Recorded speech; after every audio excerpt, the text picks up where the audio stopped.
வணக்கம். நான் ஒரு டிரைவரு. ஆனால் டிரைவராக இருக்கேனே தவிர டிரைவர்கள் தன்னை பெரும்பாலும் சிந்திக்கிறதே கிடையாது. எப்படின்னு கேட்டிங்கன்னா, டிரைவர் இந்த சட்டையை கூட பெரும்பாலும் யூஸ் பண்ணுறது கிடையாது. இப்போ இன்றைக்கி ஞாயிற்றுக்கிழமை இருந்தாலும் நம்ம ஒரு டிரைவருங்கிறதுனால டிரைவர்கிட்ட பேசணுங்கிறதுக்காக இந்த சட்டையை போட்டுவிட்டு கூட பேசுகிறேன். இந்த சட்டைக்கு முதல்ல நம்ம மரியாதை கொடுக்கணும். காக்கி சட்டைங்கிறது சாதாரண கிடையாது. எல்லாத்துக்கும் காக்கி சட்டை கொடுக்க மாட்டாங்க. டிரைவருக்கு, போலீஸ் ஆஃபீஸருக்கு இவங்களுக்கு தான் காக்கி சட்டை. ஏன்னா இந்த சட்டையை போட்டாலே தன்னறியாமல் ஒரு தைரியமும் ஒரு நம்பிக்கையும் உண்டாகும். இதை என்றைக்குமே மறக்கக்கூடாது. எப்படி போலீஸில் இருக்கிறவங்கெல்லாம் அந்த காக்கி சட்டையை மறக்காமல் போட்டு எப்பயுமே அதை யூஸ் பண்ணுறாங்க, நம்மளாம் அப்படி இருக்க மாட்டேங்கிறோம். பெரும்பாலும் பார்த்திங்கன்னா இந்த லாரிகளில் இந்த காக்கி சட்டையை கழட்டி போட்டு ஓட்டுறது, கைலி பனியனோடு ஓட்டுறது, இதை நான் நிறையா ட்ரிப் பார்த்துருக்கேன். நானும் ஒரு 12 ஷர்ட்டு நான் டிரைவராக ஓடி இன்றைக்கி ஸ்கூல் பஸ்ஸில் ஓடிக்கிட்டு இருக்கேன். இன்றைக்கி வரைக்கும் நம்ம டிரைவர்கள் ஒருத்தர் நம்ம புறஞ்சொல்லி அவன் இப்படித்தான் நம்ம பேசுகிறோமே தவிர, நமக்குள்ளே ஒரு ஒற்றுமையாக இருந்து இந்த டிரைவர்களுக்கு, அந்த குடும்பத்துக்கு நாம் என்ன செய்யணும், என்ன இப்படி நடக்குது, இப்படி இருக்கே அப்படின்னு நம்ம யாருமே நினைக்க கிடையாது. நமக்கு சரியாக இருந்தால் சரி அப்படிங்கிற மாதிரியே நம்ம வாழ்க்கையை ஓட்டிக்கிட்டே போகிறோம். அதனால் என்ன சொல்கிறேன் கேட்டிங்கன்னா, கொஞ்சம் எல்லாருமே ஒத்துழைப்பு பண்ணி டிரைவர்களுக்குள்ளே ஒரு ஒற்றுமையாக இருந்து செயல்பட்டு ஒரு நல்லது கெட்டதுக்கு டிரைவர்களுக்குள்ளே அந்தந்த ஊரில் ஒரு டிரைவராக இருக்கிறவங்க எல்லாருமே ஒன்று சேர்ந்து ஏதோ ஒரு விபத்தாகுது. பார்த்திங்கன்னா இந்த தொப்பூர்கிட்ட கொஞ்ச நாளைக்கு முன்னாடி பயங்கரமான ஒரு விபத்து.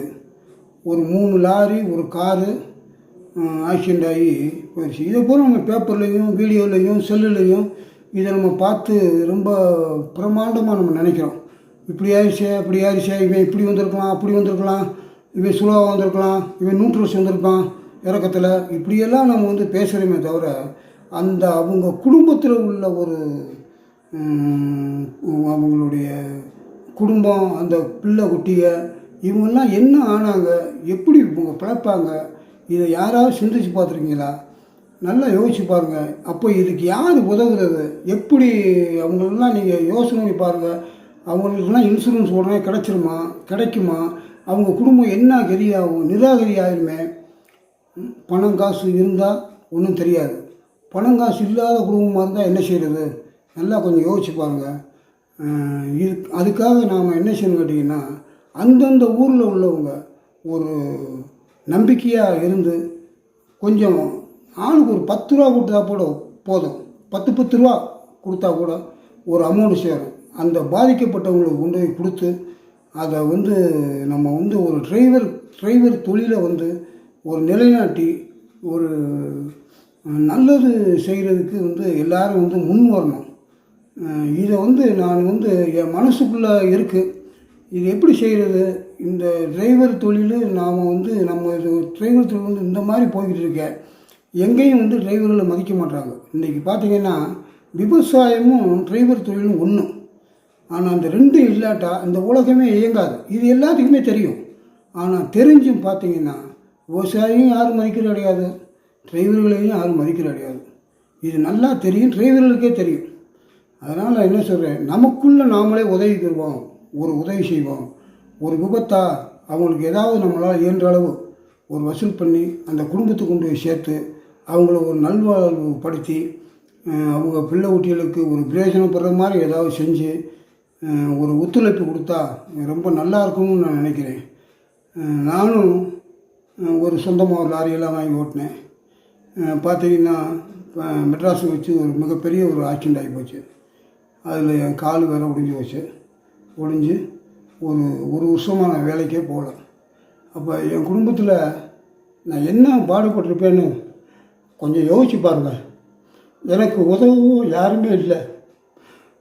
நான் என் மகன் 12 வயசு, அந்த பையன் 20 ரூபா சம்பளத்துக்கு போய் வேலை பார்த்து எங்கள் குடும்பத்தை பார்த்துக்கிட்டான். எனக்கு ஒரு ஆம்பளை பையன், ஒரு பொம்பளை பிள்ளை. அப்படியே ஒரு வருஷமாக வண்டியை சும்மா உட்காந்து ஓட்டினேன். அப்போ எப்படி நான் பிழைச்சிருப்பேங்கிறத கொஞ்சம் யோசிச்சு பாருங்கள். எவ்வளோ கஷ்டப்பட்டிருப்பேன். ஒரு நல்ல கெட்டது, தீபாவளி, பொங்கல் எல்லாம் வரும். பிள்ளைகளையும் பார்க்கணும். எப்படி பார்க்குறது? அப்போ அந்த நேரம் நிராகரியாக இருந்தேன். அந்த ஒரு வருஷம் என்னால் வண்டிக்கு போக முடியலை. அப்புறமேலு வண்டிக்கு போனேன். ஆனால் வண்டிக்கு போனால் ரெஸ்ட்டு இறங்க மாட்டேன். ஆந்திரா பக்கம் ஓடி இருந்தோம்.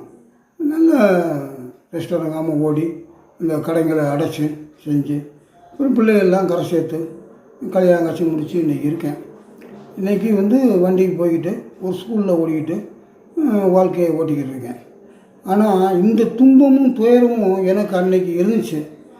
அது இனி வர்ற டிரைவர்களுக்கு இருக்கக்கூடாதுங்கிறது என்னுடைய எண்ணம். இதை நேரடியாக எல்லாத்துக்கும் என்னால் சொல்ல முடியாது, ஒவ்வொருத்தவங்களாக கூப்பிட்டு. அதனால் இதன் மூலமாக நான் எல்லாத்துக்கும் தெரியப்படுத்துறது என்னென்னா, ஒற்றுமையாக இருந்து செயல்படுங்க. ஒருத்தர் கோளாறு சொல்லாமல். பார்த்திங்கன்னா இந்த லைட்டெல்லாம் போட்டுக்கிட்டு வர்றாங்க. அந்த லைட்டு ஒரு டிரைவருடைய கண்ணை பறிக்கிற மாதிரி லைட்டை போடுறாங்க. லைட்டை அமர்த்தியே காட்டுற கிடையாது. இதெல்லாம் கொஞ்சம் மனசில் நம்மளை மாதிரி அவன் டிரைவர் தானே, நமக்கு பாதை தெரிகிறதுக்கு தான் லைட்டே தவிர ஒரு டிரைவருடைய கண்ணை கூச வைக்கிறது கிடையாது. இந்த வெள்ளை லைட்டை போட்டுக்கிட்டு இப்போ அடிக்கிறது, டிம்ப்ரேட் காட்டுறது கிடையாது. அப்படி கட்டங்களில் என்னன்னு கேட்டிங்கன்னா, எதிராளிக்கு என்ன செய்யறதுன்னு ஒரு குழப்பமாகி போயிடும். குழப்பமாகி அந்த இடத்துல விபத்தாகிறதுக்கும் 100% சான்ஸ் இருக்குது. அதனால் ஒருத்தருக்கு ஒருத்தர் ஒரு ஒத்துழைப்பாக நம்ம லைட்டை ஆஃப் பண்ணி காட்டி, அவங்களுக்கும் பிரச்சனை வரக்கூடாது, நமக்கும் பிரச்சனை வரக்கூடாது. 2 பேரும் நமக்கு என்ன ஆனாலும் நம்ம குடும்பம் பாதிக்கும். இதெல்லாம் மனசில் வச்சு இதை கொஞ்சம் தெளிவு பண்ணி எல்லாருமே வண்டி ஓட்டுங்க. எனக்கு என்னன்னு கேட்டிங்கன்னா, இந்த விபத்துன்னு நடந்தால் அவங்களுக்கு நம்மளால் முடிஞ்ச உதவிகளை செய்யணும். இதுக்கு ரொம்ப தாழ்மையாக கேட்டுக்கிறேன். எல்லா டிரைவருமே கொஞ்சம் ஒற்றுமையாக இருந்து இதுக்கான ஒரு உடன்பாட்டில் இறங்கி, ஏன்னா டிரைவர் சங்கம் இருக்குது, ஒரு இடத்துல இல்லை, திடீர்னு ஒரு ஸ்ட்ரைக்குன்னா ஓனர்கள்லாம் ஒன்று சேர்ந்து ஸ்ட்ரைக்கு, வண்டி ஓட்டாவனா வண்டி நிப்பாட்டு அப்படிங்கிறாங்க. ஒரு 10 நாள் கழிச்சு ஸ்ட்ரைக் முடிஞ்சு, ஏன் வண்டி எடுன்னு ஓடுறாங்க. ஏன்டா நிப்பாட்டினா, ஏன்டா போனேன், இதை கேட்கறதுக்கு நாதி இல்லை. என்னடா சலுகை கொடுத்துருங்க, என்ன சலுகை பண்ணியிருக்கீங்க, என்ன டிரைவருக்கு என்ன சலுகை இருக்குது எல்லாம் பார்த்தீங்கன்னா, லைனில் நான் ஓடியிருக்கேன், எத்தனையோ இடத்துல அடி வாங்கியிருக்கேன், கொள்ளைக்காரன்ட்ட ஆப்பிட்ருக்கேன். இதெல்லாம் நான் வீட்டில் சொல்கிறது கிடையாது. ஏன்னா வீட்டில் அப்புறம் வண்டிக்கு விட மாட்டாங்க. அதனால் அங்கேயே தீர்த்து விட்டுட்டு வந்துடுவோம். ஏன்னா இவ்வளோ பிரச்சனை எனக்கு மட்டும் இல்லை, எத்தனையோ டிரைவர்களுக்கு நடந்திருக்கு. அதனால் என்ன சொல்கிறேன், டிரைவர்கள்லாம் கொஞ்சம் ஒற்றுமையாக இருந்து செயல்பட்டு ஒருத்தருக்கு ஒருத்தர் போட்டி பொறாமல் இல்லாமல், நீ பெரிய ஆள் நான் பெரிய ஆள், என்னை விட நீ ரொம்ப பெரிய டிரைவராங்கிறதெல்லாம் மனசுக்குள்ளே இல்லாமல் எல்லாருமே டிரைவர் தான், நாம தான் காப்பாற்றிக்கணும் அப்படிங்கிற ஒரு எண்ணத்தில் எல்லாம் ஒன்று சேர்ந்து தயவுசெய்து நீங்கள் இதுக்கு ஒரு ஒத்துழைப்பு கொடுத்து மக்களுக்கு சொல்கிறத விட நம்மளுடைய டிரைவர் இனத்துக்கு ஒரு கேடு விளைவிக்காமல் ஏதாவது ஒரு உதவிகளை செஞ்சு அவங்கள ஒரு நலிஞ்சு போகாத அளவுக்கு, இந்த விபத்து நடக்கிறவங்களுக்கு விபத்துங்கிற ஒரு எதிர்பாராமல் நடக்கிறது தான். யார் மேலே தப்போ என்னோ அது சொல்ல முடியாது. அதனால் அதுக்கு பாதிக்கப்பட்டவங்களுக்கு உதவுற மாதிரி ஒரு டிரைவர் சங்கத்திலேருந்து ஏதாவது ஒரு கோட்பாடாக இருந்து அவங்களுக்கு ஒரு உதவி செய்யணும்னு என்னுடைய தாழ்மையான கருத்தை நான் தெரிவிச்சுக்கிறேன். ஆகையால் எல்லாரும் ஒற்றுமையாக இருக்கணும். முதல்ல ஒற்றுமையாக இருக்கணும். டிரைவர்கள்லாம் எங்கே ஒற்றுமையாக இருக்கான் அப்படின்னே சொல்கிறோமே தவிர, ஆனால் அந்த ஒற்றுமையை நாம் இருக்கோமா அப்படிங்கிறது தெரியலை எனக்கே. ஒற்றுமை